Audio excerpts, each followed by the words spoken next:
Live from Toronto, Canada, Earth. The Conspiracy Show with Richard Sarrett on Zoomer Radio. Thanks for inviting me into your home, long-haul truck, RV, camper, taxi, your parents' well-appointed rec room with the simulated wood paneling, electric fireplace, and the painting of dogs playing poker, your loft, that greasy spoon just off the interstate, and your cabin in the woods. Welcome. Jerome Corsi this hour, discussing the plot to take down the Trump presidency. Just a reminder, we're not live streaming on our YouTube channel tonight. However, the YouTube live stream returns next week. But the audio from this radio program will be uploaded to the Strange Planet YouTube channel in a day or two. Ryan White is the live stream producer. Carlos Cagina is my technical producer. Investigative journalist Jerome Corsi is here to discuss the operation to bring down the commander-in-chief, a slow-moving coup d'etat engineered by a coterie of the American elite and the Deep State.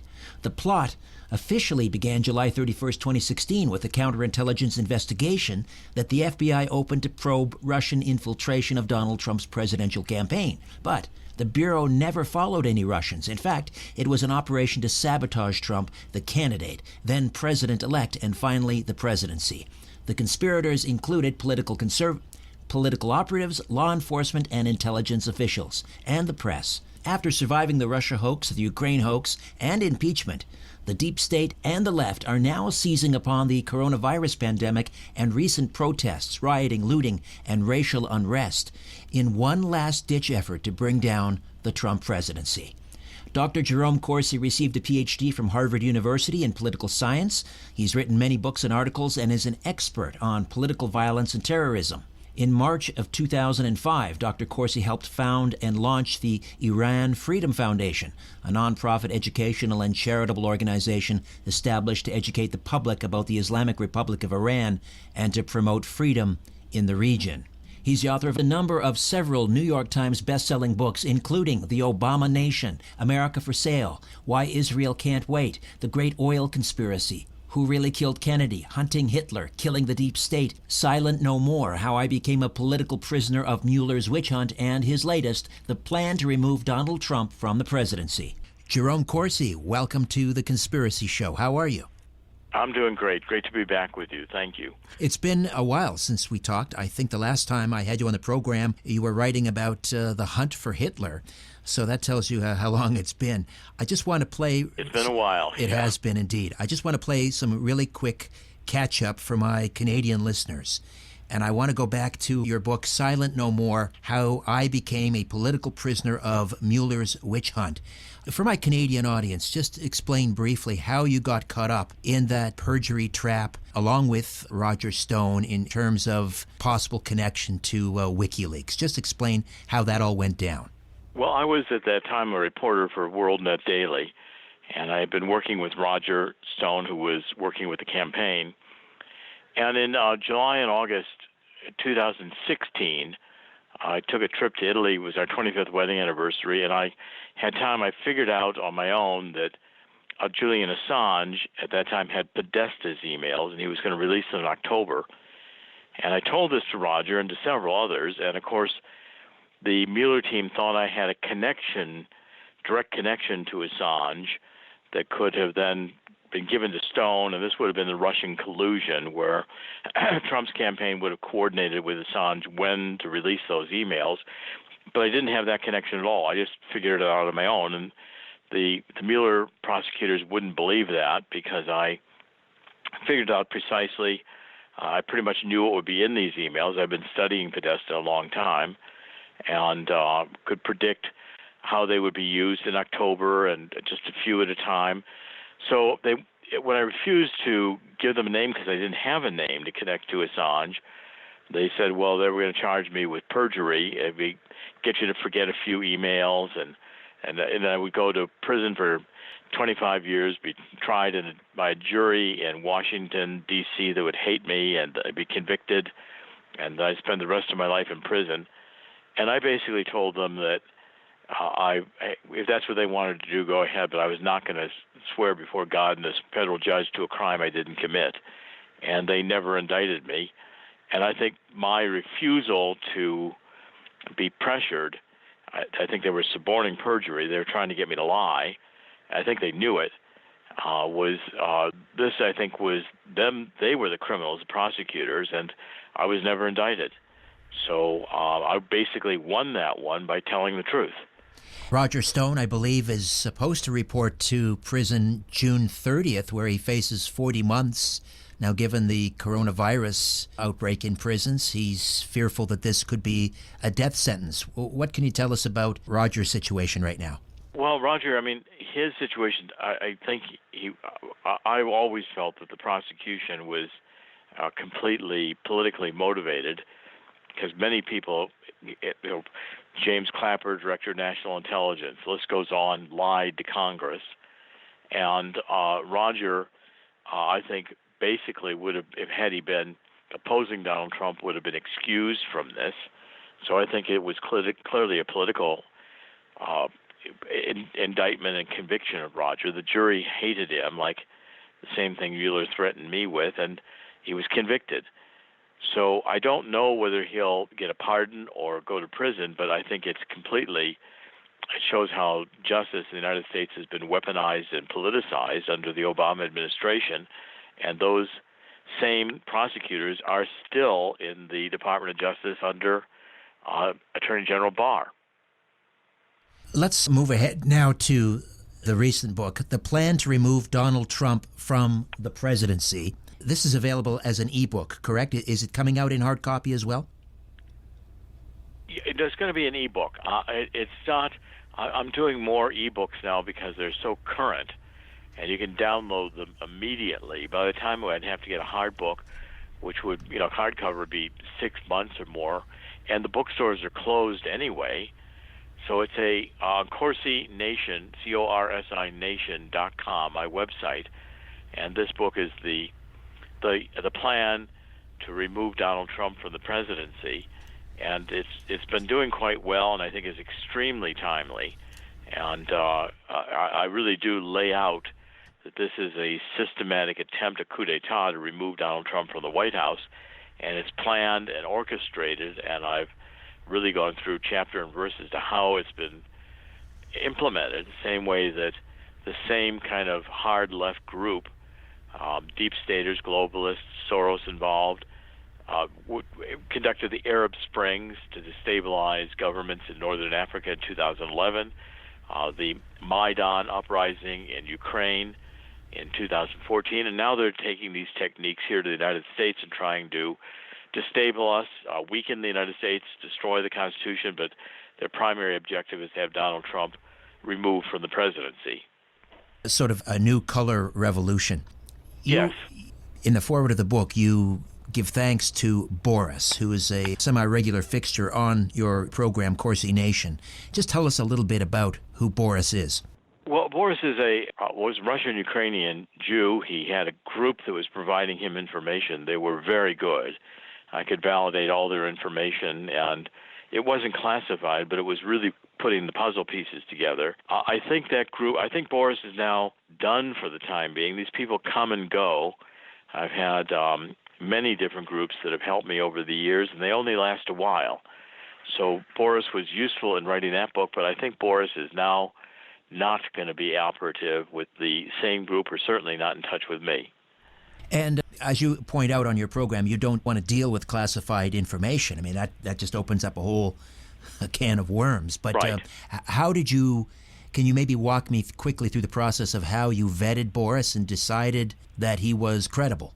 Oh, well, it was simply a matter of, for instance, a couple of things. Boris would say, here's events that happened, and explain them in a way that was not the mainstream media narrative. And I go back and research and find that he was, in fact, correct. There was validation, for instance, on things of the various operatives, James Comey and the others during the Operation Crossfire Hurricane. Boris seemed to pretty much know who was doing what. And again, through publicly available information, the transcripts, I could go in and validate it. It was just these were points that were very detailed, and most people, including me, might not have occurred to see the significance of these events the first time. And then he would say, well, this is going to happen, or this is in play. He told me weeks before Secretary of Defense Esper came out and was insubordinate and said he would not use troops, was unwilling to, even if President Trump invoked the Insurrection Act, because he didn't want to violate the free speech rights of the protesters. And I was not looking at these as peaceful protests. Boris warned me that Esper was not on board with Trump 2 or 3 weeks before it happened. And so then when it happened, it really confirmed the information I'd been given. Do you have a sense of who Boris is? I mean, is he intelligence? Is he simply sort of a deep throat type character who has sources that are well connected? Who is this character? Well, he was actually, I knew exactly who he was, but I have not, I mean, he's not a intelligence. He's never worked for the government of any country.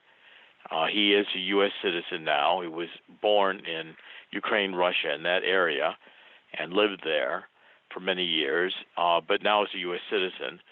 And he doesn't have any special qualifications. His group, I'm not even sure he knew who his group was. They communicated with him in various codes, and he got the information, and then he tried to disseminate it. He would often even give it to the government, FBI, or to write emails to various government officials. And the group had been following me, evidently, for some time, especially after, I guess, the Mueller incidents, and saw that I was effectively communicating. I've been doing this now since 2004. I've written 25 books in that time, and I have actually changed history with some of them. Certainly the first, which was co-authored with John O'Neill, the Swiftboat book, Unfit for Command, against John Kerry, and Kerry lost that election. I think the book had an impact. Many, many other books. I've been writing about the Security and Prosperity Partnership in North America under George W. Bush, and eventually that was closed down because I didn't want to see the globalism create a North American Union. I mean, over and over again, I've written books that have had an impact on history, and I think this group realized it and wanted to help Donald Trump stay in office. And so, I've intervened. I've a couple of times I've been doing tweets and the like. I wanted to see Benjamin Netanyahu stay in power in Israel, and I basically was able to communicate a lot of the things that I knew about what Obama had done to pay for, put operatives in Israel to try to destroy Netanyahu, and so I've been able to make an impact at different times, and I think the group recognized that and wanted to share information with me so I could make an impact on the public policy, hopefully in their view and in my view, to save President Trump's presidency from this coup attempt, which is ongoing. There was a New Yorker magazine article that the writer said that Roger Stone is the progenitor and Jerome Corsi is the expositor of Donald Trump's worldview. Aside from the rest of the article, which was kind of a hit piece, how do you feel about that descriptor? Well, I've never claimed that I'm speaking for Donald Trump. I mean, I articulate policy positions and analysis that are my own, and that many times they're in accord with Donald Trump. But I've not spoken to Donald Trump since he's been president. I've known him for about 40 years in New York, but it was always a very professional, kind of cordial relationship. I had a career in international banking and working with banks in the United States, and for a couple of years when he owned the hotel, I was virtually a full-time VIP resident at the Plaza Hotel. So, I mean, I got to meet Donald Trump and speak with him, but and we maintained a kind of a cordial relationship through those years, but I'm not a close confidant. I don't advise Donald Trump, and I don't claim to speak for him. In the book, you raise a very interesting question. I think many of us have asked ourselves, and no doubt the president has asked himself this, and the First Lady and all the members of the Trump family, and that is, why would he consider ever running for president after all of this? It's an unusual thing. I mean, I've known Trump was thinking about running for president for maybe 30 years. And clearly Roger Stone was an influence in that, because Roger had always believed that Trump had the capability to be president and run for president and win. and Roger had been an advisor to Donald Trump, a political advisor on and off for many years.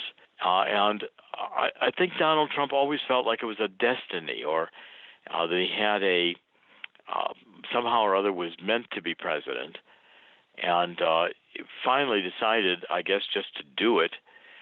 He, several times had tentatively said, "I'm going to run for president," or actually made some initial attempts to run for president. But in 2015, he was very serious about that and decided that, I think at that point in his life, he was either going to do it then or it wasn't going to happen. And so I'm not sure Donald Trump even expected to win, even on election night. I think it was a surprise to everyone, including to Donald Trump. But he did manage to communicate with the people, and why he wants to put up with all this grief. He's clearly at odds with the deep state globalists who in the United States want to see us go into a international new world order, want to get rid of the Constitution. And the Democrats in the United States have moved to become pretty much outspoken socialists. And you get the Black Lives Matter, which is clearly a Maoist group. And we have quite a lot of leftist influence, and the globalists, even in the Washington establishment. Obama had weaponized the Department of Justice, the FBI, the IRS. The bureaucracy is very comfortable in Washington. They've got positions where they largely can't be fired. They even with spouses, one takes a position in one department, and they go up in the ladder, changing positions. They are easily in and out of government, working for law firms or consulting organizations or lobbyists. And Donald Trump comes in and he's disruptive to this game. And I don't think that the establishment liked it, of course, that challenged their economic interests and their cozy position in the power structure of the United States. And so Donald Trump, with his America First agenda, was a natural enemy to these people. You say that the plan to remove Donald Trump from the presidency began the moment he descended the escalator in June of 2015 at the Trump Tower to announce his candidacy. Who was behind the plan from that early time period? I mean, the moment he announced, this plan was already being hatched. By whom? Well, I think it started in the intelligence community. I think it was largely John Brennan and working together with British intelligence and the Five Eyes, and finally Italian intelligence I think was involved, and Australian intelligence, and these internationalists started to say, Donald Trump was a threat to interests in Great Britain. He was in favor of Brexit, pulling out of the EU. He strongly criticized the immigration policies that were in the EU, allowing so many of the refugees from the Middle East to come in and change the fundamental culture of Europe. Donald Trump, was, I think, a threat even to Europe in saying things like pulling out of NATO. And these were issues that, again, Europe had moved in such a globalist direction with the EU, and Great Britain was on the verge. If you remember, the actual Brexit vote kind of prefigured our election in that it happened, and no one expected Great Britain to vote to pull out of the EU. And that to succeed, it did. And then just, it was followed by Trump winning. I think we are experiencing a reaction against this globalism and outsourcing and losing of jobs and the opening of borders and the loss of national identity. I think these are challenging to a lot of traditional beliefs, and our Constitution is founded on a set of very traditional Christian Judeo-Christian principles. And our founders were saying very clearly that if we weren't a moral people with a belief in God, the system would not work. And I think that the left has gone so far in a kind of godless secular direction that is, in fact, one of the conflicts we're seeing, and I think it's very fundamental. Do you see Donald Trump as a standard bearer for the nation state in opposition to the forces of globalism? I do, and I think more fundamentally, he was raised in a church in Manhattan that was Norman Vincent Peale, who was very influential in the 50s, wrote the Power of Positive Thinking, and was strong Christian faith. You can see Donald Trump even moving our embassy to Jerusalem. Strong tradition in Judeo-Christian tradition. That's considered by many, including me, to have been a biblical decision, similar to when Harry Truman decided to allow the United Nations to have Resolution 181, which was the partition of Palestine, to create Israel. Even at that time, the State Department, in the person of George Marshall, who was the leading commander for Franklin Roosevelt in World War II in the United States, he was then Secretary of State for Harry Truman, and Marshall said if Truman allowed Israel to be created, he would never vote for another Democrat. And Truman said, well, do what you have to do. That was another strong decision. And Truman looked like he was going to lose in 48. There's that famous picture where Truman is holding up the Chicago Tribune, and he's saying, the paper says Dewey beats Truman. And actually, Truman had this whistle-stop train campaign very strong, and beat Dewey that nobody expected. And I think Trump is again in that kind of situation. He has done some strong things for Israel. He has clearly challenged the outsourcing to China, which now is in the wake of COVID-19, with us realizing even our pharmaceuticals come from China. I think there's been massive re-engineering of this internationalist global agenda, and Trump has led that charge. In the United States, I think there's a substantial, if not a majority, of Americans who have not seen the benefits that were promised to globalism, except to the elite and the multinational corporations. All right, we're going to take a quick time out. You mentioned Truman and the whistle stop. FDR had the fireside chats, the radio, and I suppose Trump has Twitter. We'll pick this up on the other side with Jerome Corsi, the author of The Plan to Remove Donald Trump from the Presidency, right here on The Conspiracy Show. Stay with us.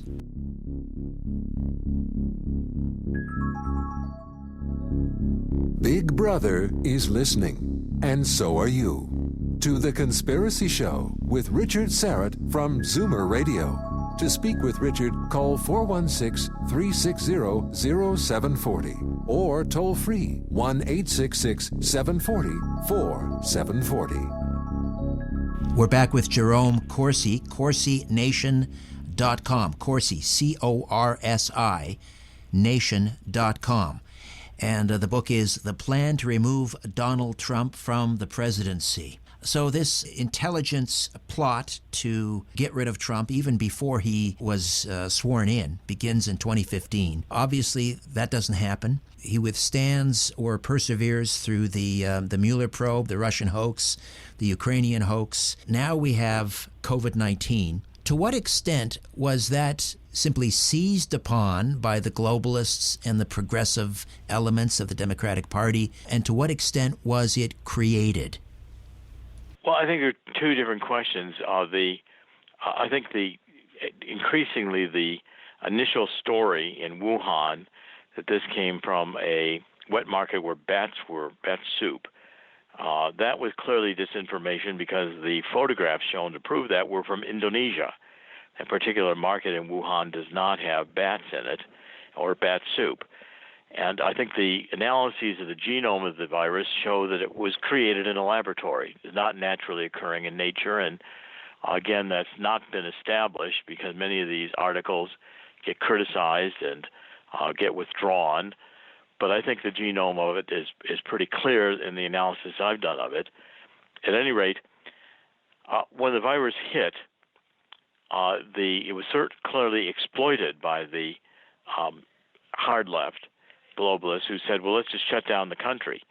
I mean, and you have to look at the CDC, our Centers for Disease Control, and the National Institute of Health. They're not government organizations as such. They are 501c3 partnerships, tax-deferred partnerships with public-private sectors to them, and they're only quasi-governmental. They take a lot of foundation money from Big Pharmacy, from the Gates Foundation, and people like Fauci and the other senior MDs or physicians on staff end up getting patents on disease treatments, and millions of dollars are paid to those patents when Big Pharmacy develops medications. So clearly they opposed a hydroxychloroquine zinc, a very cheap medication that has seemingly worked around the world. I've even got a tele-MD program on my website. I don't sell hydroxychloroquine, but we can get you interviews with doctors who can prescribe it if you need it, including for prevention. Russia's getting enough hydroxychloroquine for the entire population. And what we did was we quarantined and shut down the economy, which, brought an end, at least temporarily, to Donald Trump's ragingly good economy, which the Democrats did not want him to run on. And typically in a health emergency, you quarantine the sick. You don't quarantine the healthy. And I'm not even clear that there's good science that demonstrates that this prevented lives, especially when governors like Cuomo put COVID-19 patients inside nursing homes, which again I think is unconscionable, but it seems to serve a political agenda. And the hard left I don't think has the value for life and considers these people old and they're going to die anyway. In fact, Cuomo virtually said that. So I think it was played, the COVID-19, by the hard left as a political agenda, and the governors, the Democratic governors, still are reluctant to open the states. If they can get voting by mail, again, that's been demonstrated to be very unreliable, especially with absentee ballots collected by anyone in the United States. They can be easily forged, or there's vote harvesting when you have provisional ballots that are accepted after the election is over, and you say, how many do we need in order to swing elections? So I think this whole Democratic Party reaction to the virus is clearly an assault on Trump. To what extent we hear so much about Russian collusion, but we never hear about Chinese collusion and the Chinese efforts to hack into government agencies and steal data and so forth of government employees. To what extent do you think is the radical left, the progressive element of the Democratic Party, colluding with China in all of this? Because obviously China has much to lose with a Trump presidency. Well, clearly, going back to the Clinton presidency, there were clear ties where Bill Clinton was accepting campaign contributions from China. There were even some prosecutions on it. I think the Johnny Chung case is one I remember distinctly. But the openness to China and trying to allow China to have these unfair trade agreements, China's acted like a mercantilist country even in the World Health Organization, which is supposed to be a free trade organization. And China's not been disciplined, but that's been by Republican and Democratic Party presidents alike until Donald Trump. Donald Trump's the first one who applied discipline to China, and I don't think China has received it very well. In fact, I think it has put China in a difficult position. In this book, I say, in the plan to remove Donald Trump, I'd say China, at a last stage to get rid of Donald Trump, would actually go to war with the United States, because China itself is going to face a internal revolution over famine in the country by the end of this year. The economy of China is truly very fragile, and the economic damage done by the tariffs and the ending up outsourcing the United States to China, I think has been very economically detrimental to China, and China's retaliating. I think they're very, very much more in an aggressive position towards the United States right now than they were under the Obama administration, where they seemed to get all the advantages they wanted. It was a rather sad, disturbing display to see Democrats and many in the media applauding the cratering of the U.S. economy, the big hit to the stock market, which has subsequently bounced back. We had those tremendous May job numbers, 2.5 million new jobs despite projections of job losses. Do you see a sort of a V-shaped recovery that may end up rescuing Trump's election chances? Well, I think you've hit on why the Democratic governors are so reluctant to open up these states quickly. Some states like Georgia are doing quite well economically. A few states never closed down out in the West, and New York and New Jersey are still largely closed down. It's also having a massive impact on New York. I mean, New York, people are leaving New York in droves, just like they're leaving Seattle, and they're not going to pay the expensive rents in New York when you can't go to a restaurant, you can't go to a theater, you can't go to a museum, and people are paying outrageous rents. The vacancy in New York has really skyrocketed, and I expect it's going to have impact on the value of property in New York that'll be fairly devastating to the city. And again, we've got a leftist governor and mayor, and the de Blasio, the city's becoming increasingly unsafe. This war against the police, the defunding the police. I think police any day in any interaction with a minority, it could not only lose their career, but could be indicted for a very serious crime. I mean, who's going to respond to situations where the officer is going to say, I'm just not going to answer that call. When I get there, I'm not going to do anything. And you're seeing a very big spike in shootings and in violence in cities like New York, Chicago, and people are questioning: are we ever going to reopen our businesses? Are we, why are we staying here in New York? So there's some long-term, you say, a V-shaped recovery. I think the United States economy will respond quickly. I'm not sure it'll ever be quite the same. Now people have learned that they can work much more effectively remotely, and I think we're going to see new work configurations coming out. And I think we'll see if the Democrats are going to control the cities, they're going to become increasingly unsafe and undesirable. I mean, one of the boomerang effects is with the Antifa and Black Lives Matter in the streets and the tearing down of monuments, repeat of what went on in the Arab Spring, the same kind of dynamics of these extreme leftists, the Maoist tactics. And people are saying, this is the future. Do they want to live in this future? So, I mean, the Democratic Party is running its 2020 presidential campaign, and it looks to me like violence in the streets, extortion of businesses. I mean, this is the mafia shakedown routine. The Black Lives Matter comes to a major corporation and say, we really like your retail stores, all these hamburgers places you have, but if you don't take a knee to Black Lives Matter and pay us millions of dollars, we may just not be able to stop people from burning them down and spray painting them all over the place. I don't think you'll have a business. Jerome, I've got to jump in here. That's what's happening right now. I've got to jump in. We'll take a quick time out, come back, and continue our discussion. The plan to remove Donald Trump from the presidency. Author Jerome Corsi stays with us on The Conspiracy Show.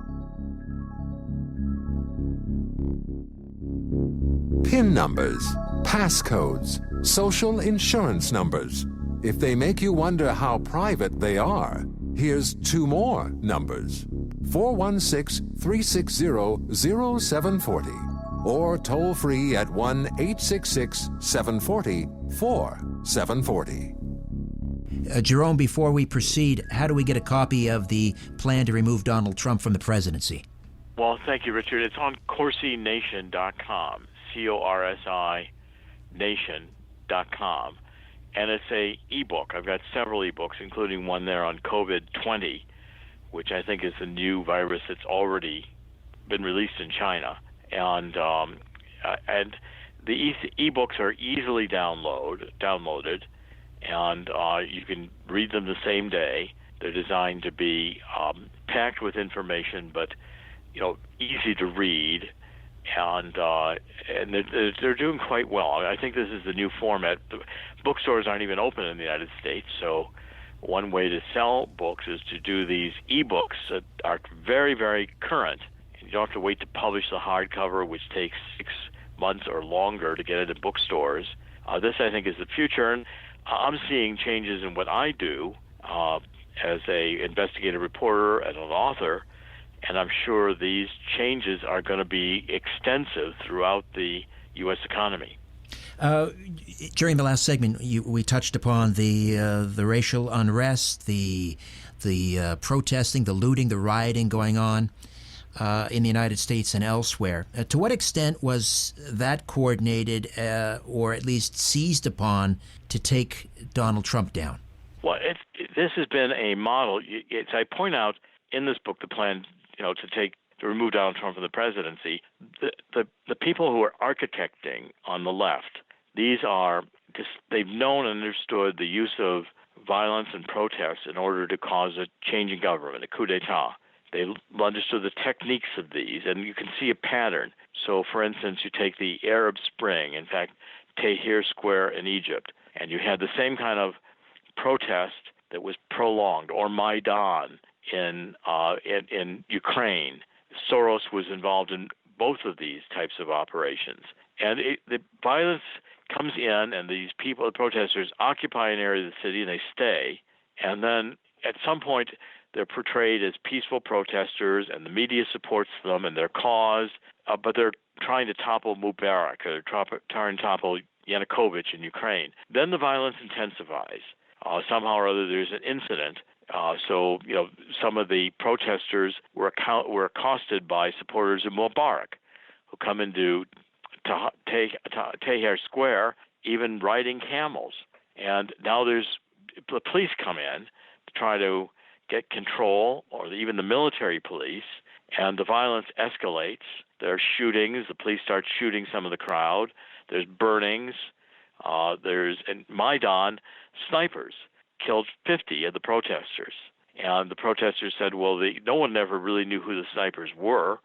They could easily have been a false flag. They weren't found. But they were blamed on Yanukovych, and Maidan Square went intensely crazy. So I'm just waiting for an incident with Black Lives Matters that is blamed on white supremacists, and the violence escalates at a level that will be extremely intense, because there really are not the evidence of white supremacists in the United States is really not extensive. David Duke is largely older these days and doesn't have a big movement. I think in the United States, by and large, the racial equality is accepted. And now this whole intensifying of the racial antagonism over incidents between police and blacks who are unarmed who get killed, there's only 10 or 15 of those incidents any time in the United States an entire year. The vast majority of deaths of blacks by violence is blacks killing blacks. And the statistics are there, and yet when one of these incidents occurs, they are shocking. And even Obama was sending in Eric Holder to Ferguson, Attorney General, who said that clearly the police were wrong in the shooting of Michael Brown. Well, it turned out Officer Darren Wilson, when he shot Michael Brown was not a big kid, a gentle giant, hands up, don't shoot. He just robbed a convenience store. He was walking in the middle of the street. The officer was trying to get him out of the middle of the street. Michael Brown charged the officer, struggled for trying to get the officer's gun, and was killed in the altercation. The officer was never charged with the crime. But the narrative, the taking of that incident, the sending of Holder into Ferguson with an inflammatory statement that the police were wrong. Soros has been funding for 20 years groups to defund the police on the charge that we're an incrimination nation. These don't happen. If you look at the funding in the left's movements, these are very, very organized, and they follow patterns.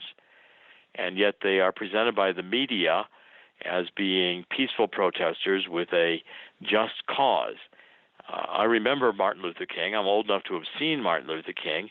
He was for equal rights. This movement, which is surprisingly dominated by white protesters, is for, again, another form of racism, having whites take a knee to African Americans. Now, that's not going to solve racial tension in the world. What's going to solve racial tension in the world is the way Martin Luther King wanted to go. We'll take one final time out, come back, and finish our discussion with Jerome Corsi, the author of The Plan to Remove Donald Trump from the Presidency. Back with more in a moment.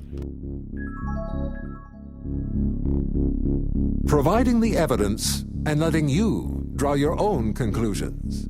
This is The Conspiracy Show with Richard Syrett on Zoomer Radio. We are back with Jerome Corsi, CorsiNation.com. And the book is The Plan to Remove Donald Trump from the Presidency. To what extent do you think that this coordinated social unrest, protesting, rioting, looting, has been overplayed and will in fact play into Trump as the law and order president, and thus, rather than hurt his chances, will increase his chances for re-election? I think it is already boomeranging in the sense that I'm saying you've just seen the Democratic future. They're running in the streets the Democrats' 2020 presidential campaign. And if this is the future you want, Occupy in this autonomous zone in Seattle. Well, they've just had another set of shootings. I mean, there's people, and the ambulance can't get in. The police aren't coming in. And you've got a lawless, even the people who live there are being terrorized. Now, Americans are looking at this saying, if this is what the Democrats are doing to our cities, and the governor and the mayor said, tear down the statues, and we don't want this history. I mean, I don't have a Confederate statue in my home, but, I don't want one. But the point is, I still respect the fact that the Civil War was fought, and I don't want to erase history. Nations that begin erasing their history, going down this completely Marxist or Maoist. I mean, this was done in the Cultural Revolution. We need to understand history. We're not captive to history, and we need to celebrate the fact that social injustice was corrected in the United States. I think this nation has done more for recognizing all peoples of all races on equal basis than any country has ever done in the history of the world. And this, I think, needs to be celebrated. And when we start rewriting and destroying history, what's next? Well, okay, we get rid of the Confederate statues. Now they're getting rid of Teddy Roosevelt statues, even Lincoln statues. Well, why don't we get rid of the flag? Because the Constitution and the Marxist interpretation was written by slaveholders. Well, even that was recognized at the time of the founding as a problem that they couldn't solve, but they were going to have to solve. And the Civil War was recognized widely as, the crime being paid for with another massive war, one of the most bloody in American history. And at the end of that war, watch Steven Spielberg's film on Lincoln, you'll never be told that the senators and congressmen who wanted the 13th Amendment passed to give equal rights to blacks, those were the Republicans. The Democrats were the slaveholders. The Democrats were the ones who fought the Civil War to keep slavery. Abraham Lincoln was a Republican. Right. You won't hear that. Right. But we need to have history be understood, and this idea of destroying history, people are looking at it and saying, the next thing you know, you're going to have Antifa running my town. I mean, I did an interview today and this week in West Virginia. And they're saying, well, they're not here. So, well, they're going to be there because their intention is to be in your neighborhood and to, they're going to go across the whole country. It's what they did in the Cultural Revolution. These little red books and these, the Maoists in the streets, they destroyed an entire group of intellectuals. They destroyed an entire generation in China that was the culture and established it with this chaos where they were throwing people, beating old women. The brutality of this, if this is the Democratic Party's 2020 presidential election, I think Americans are seeing it that. I don't see anybody. I mean, Joe Biden doesn't have a chance. Joe Biden won't come out of his basement. Looks like he's already got dementia. If this plan fails, what is left in the left's arsenal to take down President Trump? Well, I see. This is going to continue with more and more all the way until the election. And I see we've now got, the generals have come out and said that they don't think that President Trump is respecting the rights of the protesters, and so is the military insubordinate. They're beginning to question General Kelly, who was the White House chief of staff, said that maybe Donald Trump isn't stable. And now you got John Bolton this week. We got Bolton Week. He's written a book and saying he disagrees with President Trump's leadership style, and he never knew what he was going to say in a meeting. Well, John Bolton, I've known for 15 years. He's only ever wanted to bomb Iran and was the one who told everybody that we had weapons of mass destruction with Saddam Hussein, got George W. Bush to invade Iraq, which I thought was a bad idea. I still think it was a terrible idea. And I don't want to go to war with Iran. I think war is the problem in the Middle East, not the solution. And who cares what John? I think John Bolton was the problem. I'm glad he's gone. And, we don't need warmongers. What President Trump is trying to do with economic sanctions and trying to carve a peace in the Middle East where, again, people are questioning, do we want to live under this radical Islamic terrorism? Even I see protests going on in Syria where people are saying enough of this. Finally, I think reasonable people decide the world torn up by an angry left with an agenda that is based on this insanity, that we shouldn't have history, that we shouldn't have God, that everything is racist, that everybody's a racist, we should kneel to blacks. I mean, this, extortion of the major corporations, burning down cities. You go to New York City, who's going to go back into New York City under de Blasio? The stores are all boarded up, the shops have been burned, and Antifa is still in the streets. Who's even going to walk around New York City, let alone open up New York City to business? Right.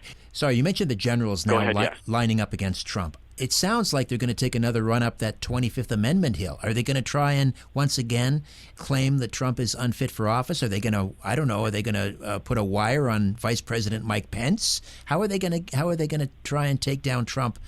It's a central part of my book. I say the 25th Amendment's being teed up right now under this argument that Trump is unstable, mentally unstable, never knew what he was going to do in a meeting. Well, Trump's got a very different style, and there's nothing in our Constitution that says the president has to have a style that the bureaucracy likes, agrees with their interagency consensus, whatever that means. The State Department isn't even in the Constitution. And I just heard all these bureaucrats in the Ukraine hearings, one after the other. Well, he disagreed with our interagency policy on Ukraine. Who cares? Move the State Department to Death Valley. It doesn't exist in the Constitution. Let all these bureaucrats quit. They now think that the bureaucrats think that they're in charge of the government. The military, Donald Trump's the commander-in-chief. 25th Amendment, though, I think is in the works because there's 15 cabinet members that get to vote, and if a majority, which will be 8, vote to remove Donald Trump, there's a long procedure, but I think the idea is to get this process started the same way the Democrats got impeachment started with a actual trial in the Senate. Well, it didn't go anywhere, but it was done to destabilize Trump, and I think all it did was solidify Trump's support. These are extreme measures, and these are coup d'etats, and it becomes apparent to people: do we want to live? We're going to be having Antifa. You want to call the police? Antifa is going to show up. They're going to terrorize your family, beat up everybody, spray paint the place, and then make sure it burns down. So, just in the minute that remains, would a resounding Trump re-election, coupled with a Republican win in the House and maintaining the majority in the Senate, will that put an end to this coup d'etat? I think the left has gone all in. Like in poker, they put all their chips. This is the hand they want to play. And I think it's before they wanted to make their move and more dramatic. I think they thought they would have Hillary and it would be done gradually. But they're scared that Donald Trump wins re-election. The coup d'etat traitors will face treason charges. The bureaucracy and this globalism is going to be broken up. Donald Trump's going to have in the second term the ability to make changes that are basic in breaking these multinational corporations and the globalists, stealing money from the workers of the United States, sending jobs overseas, all of this architecture that really goes back to the end of World War II, United Nations and all forward. Donald Trump's going to deconstruct it. So we're in a final pitch battle as to whether we're going to march forward as a globalist nation in which the vast majority of people are not much better off than serfs and have only rights that the state wants to grant them, where the communist Chinese regime will give you a social score based upon your ideas, I think most Americans don't want to live in that kind of a world, but we're testing that proposition right now. Jerome Corsi, thank you so much for your time. My pleasure. Thank you again, Richard. Okay, that's it for me. Back next week with a brand new show. In the meantime, don't be afraid. There's nothing concealed that won't be revealed, and nothing hidden that won't be made known. What you hear in the dark, speak in the light. What I say in a whisper, proclaim from the housetops. Move over, Aphrodite. I'm coming home. Good night.